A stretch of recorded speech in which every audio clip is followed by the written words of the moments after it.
ముక్కుసూటిగా ఉన్నది ఉన్నట్లు మాట్లాడి చూడు, నీ ప్రక్కన ఒక్కరు కూడా ఉండరు. అబద్ధాలు చెబుతూ లేనివి కల్పించి మాట్లాడి చూడు, నీ చుట్టూ ఒక పెద్ద గుంపే ఉంటుంది. ఇద్దరు స్నేహితులు విడిపోయారంటే ఒకరితో ఒకరికి అవసరమైన తీరి ఉండాలి, లేకపోతే మూడవ వ్యక్తి చెప్పిన మాటలైనా నమ్మి ఉండాలి. ఎన్ని కష్టాలొచ్చినా చిరునవ్వు చెరగనివ్వకపోతే కష్టానికి విసుగొచ్చి పారిపోతుంది. మరణం కంటే పెద్ద శిక్ష ఏంటో తెలుసా? మనసు చంపుకొని బ్రతకటం. ఎవరిని ఎక్కడ ఉంచాలో అక్కడే ఉంచాలి. ఎందుకంటే ఎక్కువ వాల్యూ ఇస్తే లాస్ట్కి మనకు వాల్యూ లేకుండా చేస్తారు. అర్థం చేసుకునే ఓర్పు, సర్దుకుపోయే నేర్పు, బాధ్యతగా ఉండే మనసుంటే బంధం ఎప్పుడూ హృదయానికి దగ్గరగానే ఉంటుంది. ప్రతీకారం తీర్చుకోవడానికి ఎన్నడూ ప్రయత్నించకు. కుళ్ళిన పండు ఏదో ఒకరోజు నేల రాలక తప్పదు. జీవితంలో ఏది సాధించాలన్నా ముందు ఓపికగా ఉండటం అవసరం. అలా ఉంటేనే విజయాలు మనల్ని చేరతాయి. ఒక దీపానికి వేలాది జ్యోతులను వెలిగించిన దాని కాంతి ఏమాత్రం తగ్గనట్టే ఎదుటివారితో సంతోషాన్ని పంచుకుంటే మనకు తరిగేది ఏమీ లేదు. విత్తనం తినాలని చీమలు చూస్తాయి, మొలకలు తినాలని పక్షులు చూస్తాయి, మొక్కను తినాలని పశువులు చూస్తాయి. అన్నీ తప్పించుకొని ఆ మొక్క వృక్షమైనప్పుడు చీమలు, పక్షులు, పశువులు ఆ చెట్టు కిందనే నీడ కోసం వస్తాయి. జీవితం కూడా అంతే. బ్రతుకు అనేది ఇంటి తలుపు లాంటిది. తెరిస్తే వెలుగు, లేదంటే చీకటి. అలాగే శ్రమిస్తే దుఃఖం. అంతా నీ చేతుల్లోనే ఉంటుంది. మోసానికి, నమ్మక ద్రోహానికి చాలా తేడా ఉంది. మోసం అందరూ చేస్తారు, కానీ నమ్మక ద్రోహం నీవు నమ్మిన వాళ్ళు మాత్రమే చేస్తారు. ఈ ప్రపంచంలో ఎవరికైనా ఇవ్వగలిగే అత్యంత ఖరీదైన బహుమతి సమయం. దాన్ని పదిలంగా ఉపయోగించండి. ఎందుకంటే ఆ సమయం ఎన్ని కోట్లు పోసినా తిరిగి రానిది, సంపాదించలేనిది. ధనార్జనలోనైనా, భగవదారాధనలోనైనా, మరే ఇతర కార్యంలోనైనా ఏకాగ్రతా శక్తి ఎంత అధికంగా ఉంటుందో ఆ కార్యం కూడా అంత చక్కగా నిర్వహించబడుతుంది. నిజానికి నగ్నత్వం ఉంటుంది, అబద్ధానికి అందం ఉంటుంది, నమ్మకానికి మాత్రం నీతి నిజాయితీల కవచం ఉంటుంది. సరిగ్గా గమనించి చూడాలి. ప్రేమంటే కేవలం ఒక తప్పుకే వదిలేసి వెళ్ళిపోవడం కాదు. 100 తప్పులున్నా సరిచేసి తోడుగా నిలవడం. విలువలేని మనుషులకు ఎంత విలువ ఇచ్చినా సరే చివరికి మన విలువే తగ్గేలా చేస్తారు. మట్టికి మనిషికి విడదీయరాని అనుబంధం ఉంది. మనిషి పుట్టాక ప్రేమతో తనపై లాలించుకుంటుంది మట్టి. మనిషి మరణించాక అదే ప్రేమతో తన హృదయంలో చేర్చుకుంటుంది. వాస్తవాలు ఎప్పటికీ వాస్తవాలే. మన ఇష్టానికి అనుగుణంగా అవి ఎన్నటికీ మారవు. బ్రతకడం కోసం రాజీ పడే కన్నా మనకు నచ్చేలా బ్రతకడం కోసం యుద్ధం చేయడమే ఉత్తమం. దరిద్రం అనేది శరీరంలో పొట్ట లాంటిది. వద్దన్నా పెరుగుతూనే ఉంటుంది. ఐశ్వర్యం నెత్తి మీద జుట్టు లాంటిది. కావాలన్నా ఉండదు, రాలిపోతూ ఉంటుంది.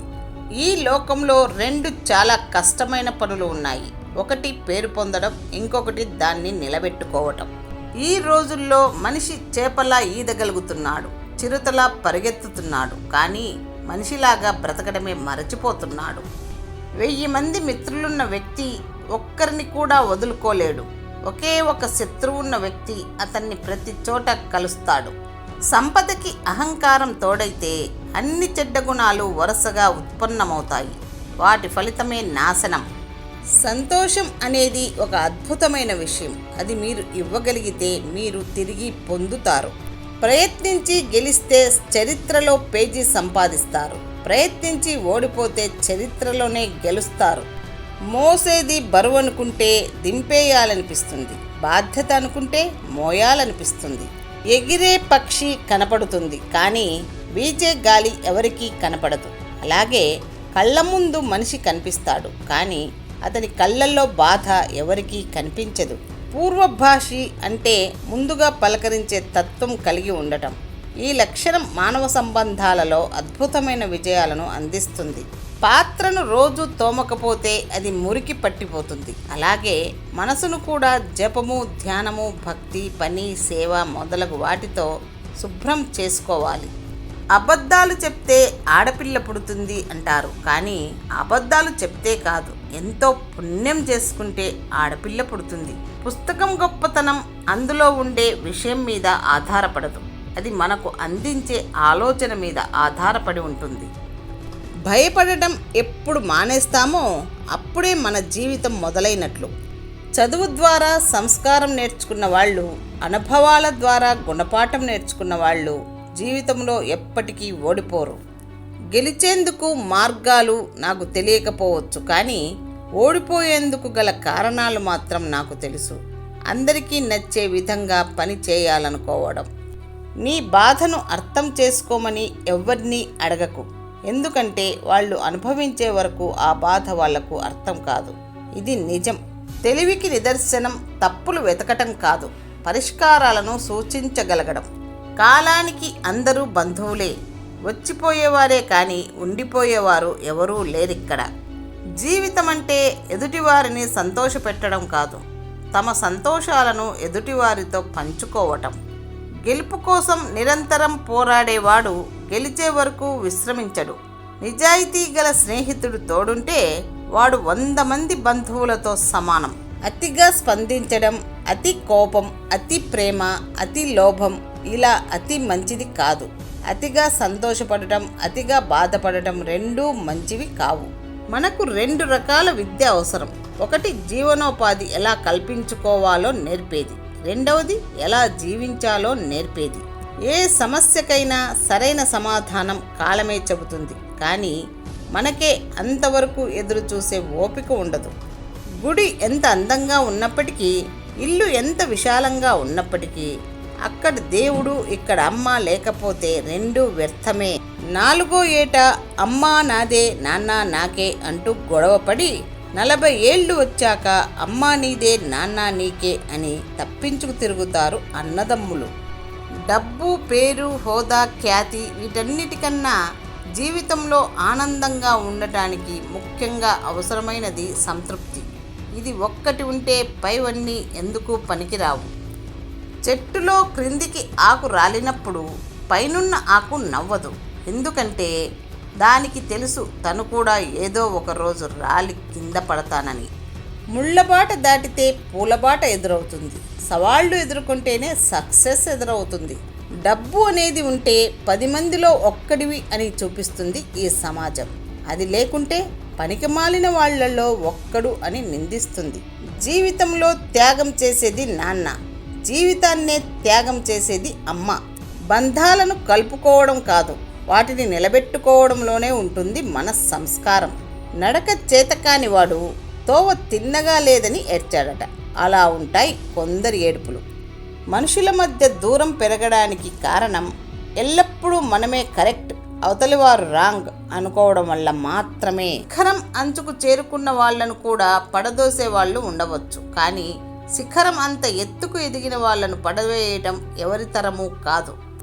డబ్బు అనే ఒక చిన్న రంగు కాగితం మనిషిలో ఉండే అన్ని రంగుల్ని బయటకు తీస్తుంది. అర్థం చేసుకునేవారు మన జీవితంలో తోడుగా ఉంటే అంతకు మించిన గొప్ప వరం ఇంకేదీ ఉండదు.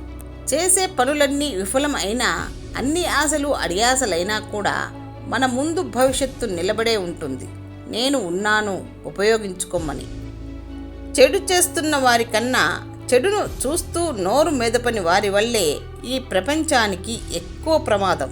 ప్రేమగా మాట్లాడుతున్న వాళ్ళందరి మనసులోనూ ప్రేమ ఉండకపోవచ్చు, కానీ హక్కుగా చనువుగా గొడవపడి కోపగించుకునే వారి మనసులో లోతైన ప్రేమ దాగి ఉంటుంది.